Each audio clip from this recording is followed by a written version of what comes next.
Good morning from Disney's Polynesian Village Resort. Today I'm going to be doing a monorail loop video where we're going to be talking about historical things that happened at each of the resorts around Magic Kingdom.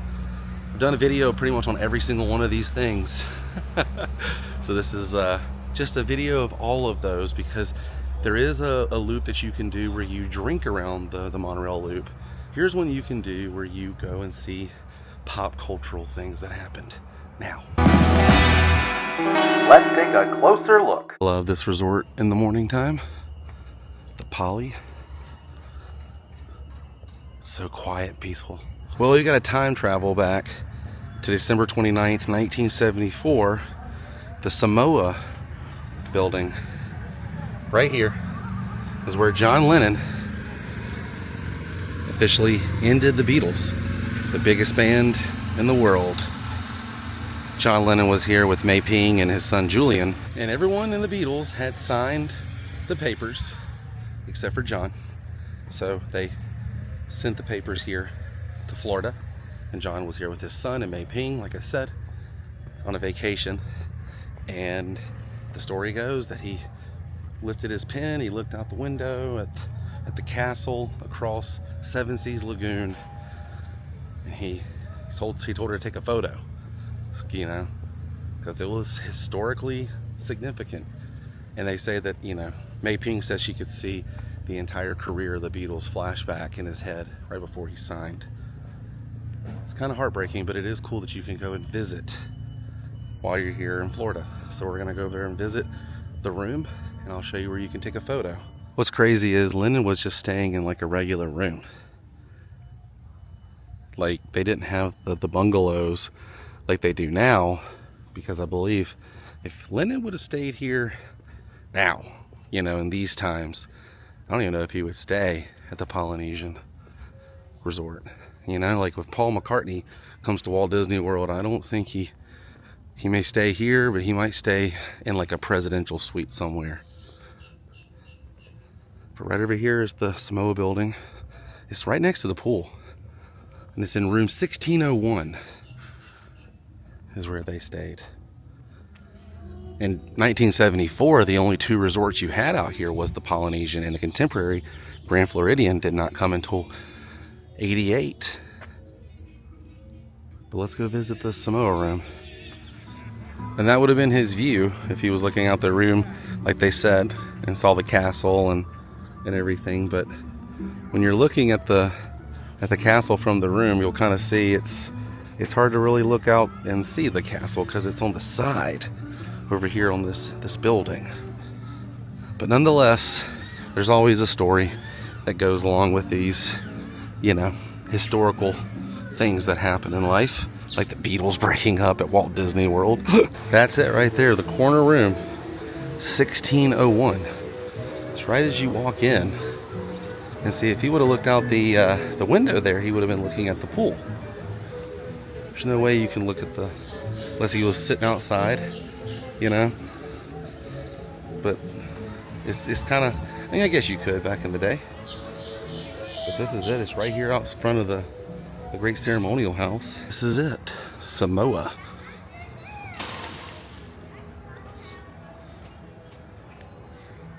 Right inside there is where they stayed, room 1601. So if you want to see it, you don't even have to go inside. There it is, room 1601, the linen room. They don't even call it that here, but that's it. Incredible history. So yeah, if you decide to come here, you can just walk right there and take a photo, or get a photo right here in front of the Samoa sign, you know, wear your John Lennon shirt. I think it's cool. I think it's really cool. All right, we're gonna go over to the Grand Floridian and talk about another musical group. A lot of music on this one. Musical group by the name of the Beach Boys and the Fat Boys. We got to go further into the future from 74 to July 4th, 1988. But first, I'm going to walk through here. There's always things in the lobby that I like to see if I'm on property. And since we're on property, let's go see them. And I will show you guys these things too. Sings the songs of Hawaii. And there's an original rendering of the Polly right there. See some Adventureland vibes in the background. And this, the Moby Duck. These gold key comics are so cool. I have a few of these. Quite a few actually. I collected over the years. And this Polynesian Potpourri, I would love to get this album. I would love to have all the albums that are featured here in the Poly. Right? And there's another comic right there. Those were made out in California. The totem poles.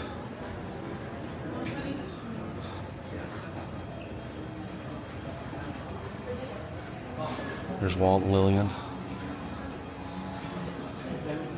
Yeah, the Samoa album right here. Disneyland. Looks awesome. I love the little Polynesian Minnie Mouse. There's Pineapple Princess. That's the music composition right there if you're going to play it on piano. Pineapple Princess. Little 7-inch there. Inside the old Polynesian resort. And this one was always on my radar. And this one's always been on my radar. The Walt Disney World Adventureland Steel Band. My brother is all into records and stuff. I need to ask him to get it for me. And this movie, if you haven't seen it, it is on Disney Plus. The Castaway Cowboy. Starring James Gardner. And there's a old rendering right there. I think it's the Tiki Room. Would have been cool if they would have had that inside the resort here as well, like a different version. Now that is something new. The new tower over here next to the Cove Pool, which has some Moana themes to it. But I gotta say, this is kind of insane to see for the first time up close. I feel like they've been building it forever, and now it's here now. The signage here, very Moana. We're gonna go over to the Wedding Pavilion and Disney's Grand Floridian. So you go this way to get there. I see the monorail beam straight ahead. If you stay here, are you a part of the DVC, or is this like Poly? Because you get the best of both worlds if you stay right here. Come out and use this pool if you can. Man, things are a-changing here at the Vacation Kingdom of the world. This is cool. You can walk through here as hopefully a monorail comes by. Wow, this is pretty cool down here to have walked so many times to the Magic Kingdom on foot here when all this was walled up, doing all the construction, and now here it is. And there's a monorail the other end there of the Grand Floridian. But it turned out really cool. So, Polynesia 1974, John Lennon spot. Go see where the lads from Liverpool were officially broken up. And then as you make your way over here, you can walk in front of the new tower, a part of the Polynesian Village Resort DVC. This is the DVC tower. But I'm gonna continue walking. The sidewalk kind of ends, so you're kind of just on your own. I'm gonna walk over here under the monorail beam to get over to the Grand Floridian. I feel like that's the best bet. Oh, here comes the monorail next to a minivan. Here it comes, right underneath. That was awesome. There it goes. The lady driving the minivan got a kick out of that. She was smiling, like cheering. It's always fun when the monorail, you go underneath the monorail, especially if you get to drive underneath the monorail. That's insane. But there's a walking path over here next to the front check-in. I live life on the wild side, baby. Oh, that's cool. Little lookout right up there. I'm not gonna go in because I'm not DVC. If I ever do come here with someone who's DVC, I will check it out. I have plenty of friends who are DVC. But that's it. I mean, you can walk straight ahead over to the Grand Floridian. Let me say this. I have been wanting Walt Disney World to create a walking path, the loop that goes around Seven Seas Lagoon for years. I've always said, I wish I could just park and walk to the Magic Kingdom, even if it was not a straight shot, just a loop. Because there's certain days where I'm like, I want to go see the resorts. If you noticed, I haven't gotten on the monorail. I love a monorail, don't get me wrong, I love the monorail. But I love walking around here. That's the beauty of Walt Disney World, is the blessing of size, like Walt said. So you can walk. And back in the day, you couldn't walk around here. You had to take a monorail or a ferry boat to get to the Magic Kingdom, unless you stay at the Contemporary and you walked over from that area. So now you can walk. Because of the great ceremonial house, the Island Tower that opened, you can now walk and you can take in these. Whoa! That was almost too perfect. There goes the monorail right there. That was great. I kind of messed that up. Wow. And a fish just jumped right down there. That was a splash. But you can take in these kind of views. Contemporary over there. Polynesian right over there. The new Island Tower here. It is cool up close, I will say. And the wedding ceremony house right there. Let's go back to 1988, where at the time, this was America's favorite band, the Beach Boys. And in 1988, the Beach Boys, the year I was born, had a single called Kokomo. And that was the #1 song in America in 1988, the year I was born. They shot a music video here, and it was a part of the July 4th, 1988 celebration of America, that there was a special that they did. And Disney did what they did best. They had a full special promoting the parks and celebrating July 4th with a big parade, fireworks show. However, it was typical Florida fashion. There was bad weather. So, they figured it out. They tried to do what they could, and they actually did achieve the shots. However, you can look in the background of the Beach Boys and the Fat Boys as they were performing, where the pool is now on the beach area. The weather in the back was terrible. It was like a hurricane or something coming in. But the Beach Boys were the very first band to actually ever stay in this resort. They filled it up with the Beach Boys. I'm sure the Fat Boys were there too, and the Beach Boys entourage, their families, Carl and Brian and John Stamos and Mike Love, Al Jardine. They all piled into the Grand Floridian and it had a beach party, Beach Boys style, with the Fat Boys, and it was on a special, and they also shot their music video for Kokomo here. I did the music video filming locations of Kokomo here. That link's gonna be below if you want to see that video. It was from a while ago. And now that story is kind of caught on, and other people have done their takes on it. That's what people do on YouTube. And we're going to revisit it over here right now. I have to be careful with the pools. I don't like to film people in pools. I don't. And this one's a difficult one, but you can match it up where there's a fire pit now. But I love it. If you haven't seen the music video or that July 4th celebration, do yourself a favor. It's awesome. It's on YouTube. Retro WDW has it. I'll put a link down for you. Make it easy. And it is funny, when I think about this resort, I think about Florida. I think of the Tanner family, because this is where the Tanners stayed when they did their Walt Disney World episode. But John Stamos stayed here twice. This must be in his favorite resort, because he was here with the Beach Boys playing drums and guitar in the Beach Boys during this performance. And then he stayed here in the 90s, a couple of years later, with the Tanner family when they did their Walt Disney World episode, which I also did the locations for. Looking back over at the wedding ceremony chapel over there, I was in a wedding over there. I was the best man in a wedding there, and it was incredible. Such a good time. Good friends of mine too. Right over there's the Poly. Seven Seas Lagoon and the old wave machine right there, the Dick Nunes wave machine. Back in the day, Dick Nunes had a wave machine put in on the edge of that island right there, and it would push waves into the beach at the Polynesian.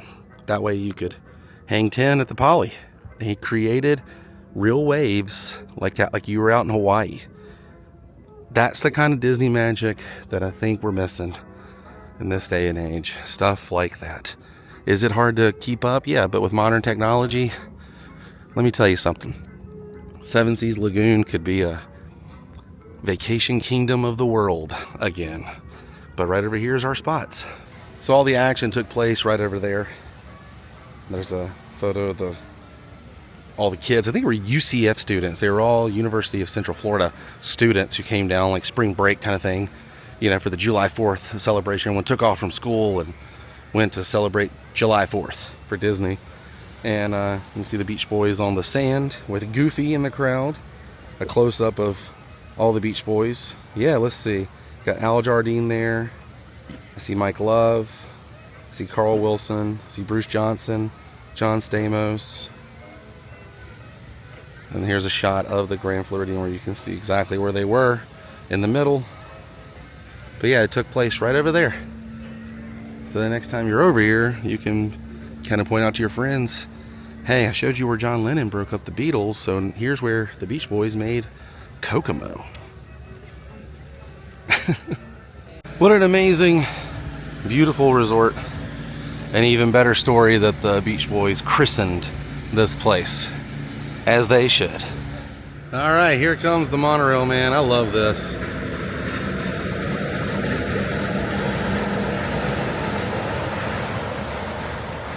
The best. All right, we're gonna continue. Could be doing the loop, but I'm decided to walk. Just so you know, the Magic Kingdom walkway is open 1 hour before and 1 hour after park opening. This is a nice little bridge they've made here with a good view of the monorail as it goes by. I think we're gonna get it. Man, we are just nailing it here with these monorails. This will be a nice little side view.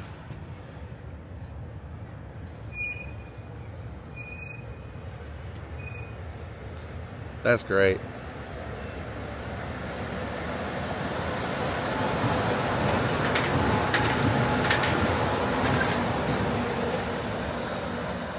I love that. It's the simple things at Walt Disney World. It really is.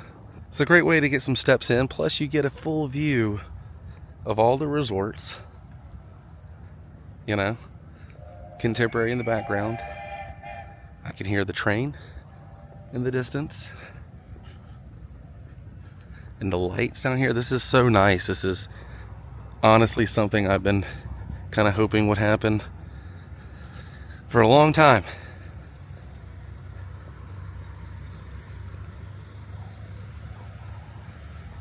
What do you guys think about the walking path that is now around Walt Disney World? Did you even know it was here?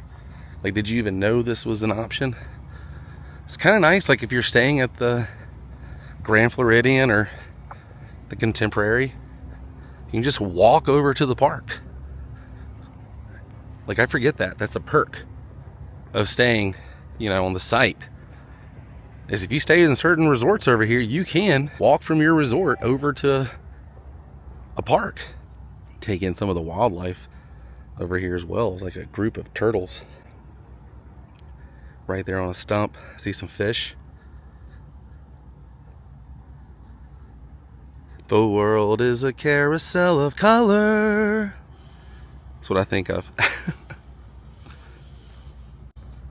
I've been on a huge kick of Walt Disney Presents The Wonderful World of Color episodes, and went back even further before the World of Color was initiated by Professor Ludwig von Drake, when the TV stations across the United States went to color.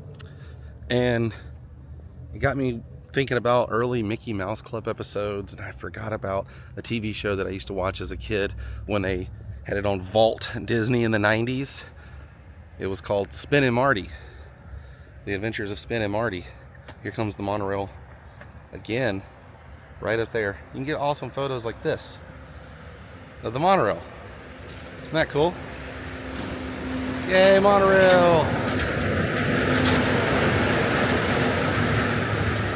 Watching Spin and Marty, you can watch the first season on Disney Plus, but then I went into the further adventures of Spin and Marty and so on and so forth. And it is cool when you're around here. I'm getting distracted by this. There's a butterfly. There's so many butterflies over here. Like, this is the backside of Adventureland. It's crazy. You can just walk around here. Walk to the Magic Kingdom. But like I was saying, I started watching a lot of those old shows, and it reminded me of how much I really do love this park, the Magic Kingdom, in this area of the park. The monorail loop, the original Walt Disney World, the vacation kingdom of the world, you know. October 1st, 1971 type stuff. Hello. He honked at me. Amazing. Monorail green.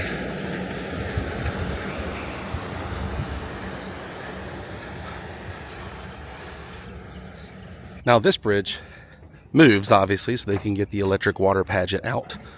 That's where they store it, right there.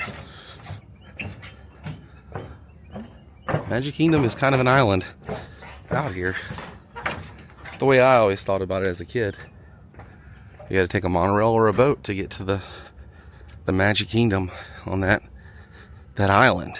I always thought it was like an island that the park lived on, and it was surrounded by the rivers of America, which went into Bay Lake and Seven Seas Lagoon. It's cool though when you walk through here and kind of go through the different timelines of history that's actually happened out here. That's where I got on today's, episode with the subject matter. I was just thinking about the history of Walt Disney World and the resorts and all these specials that were filmed here, and celebrities that have stayed here, celebrities that were here that nobody even knew about. But the fact is, you can do a timeline tour around, Seven Seas Lagoon here, the monorail loop, with music history in our next one, which is a presidential history. It blows my mind. Made it on the other side of the Magic Kingdom entrance now, and I'm walking over to the Contemporary Resort. All right, our last stop here at the Contemporary Resort. Monorail Blue is coming by right over here. Will we be able to see it? Yeah, well, sort of. It's on the other side of the beam there. And there goes green again. Just back to back monorails today. But let's head inside the resort here, because November 17th, 1973. This is where Nixon famously said, "Ask me if I'm a crook. Well, I am not a crook." Happened in the Contemporary here, over in one of the ballrooms of the convention center, and you can walk up to it and see it, and that's what we're gonna do. We're gonna walk in. Right there is Daisy goes by. Hello, Daisy. Let's go in and see where Richard Nixon basically lied. This is it right over here. As soon as you go up to the second floor, it's the ballroom right over here. I think it's the ballroom of the Americas. Could be, yeah, that's it. The ballroom of the Americas. It was in here that it happened. And they're in there setting up something right now. There are people in there, so we can't go inside, but I will put a photo of myself in there standing exactly where Richard Nixon was standing. But that to me is just the craziest thing. It all took place here at the Contemporary Resort. Look outside and you can see Bay Lake and a giant Mickey Mouse. But this is where American history took place. And now I'm gonna hop on the monorail to head back over to the TTC. I would walk. Maybe they should build a pathway from the Contemporary back over to the TTC. Saying hello to the five-legged Mary Blair goat right there. And goodbye, Contemporary Resort. You're a beautiful resort. I can smell Chef Mickey's from here. Here comes the monorail though.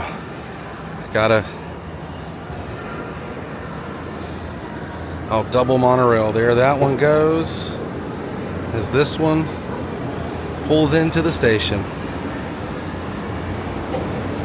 That's it, man. That's pretty awesome. Mary Blair's little concourse there she worked on. What a fun day.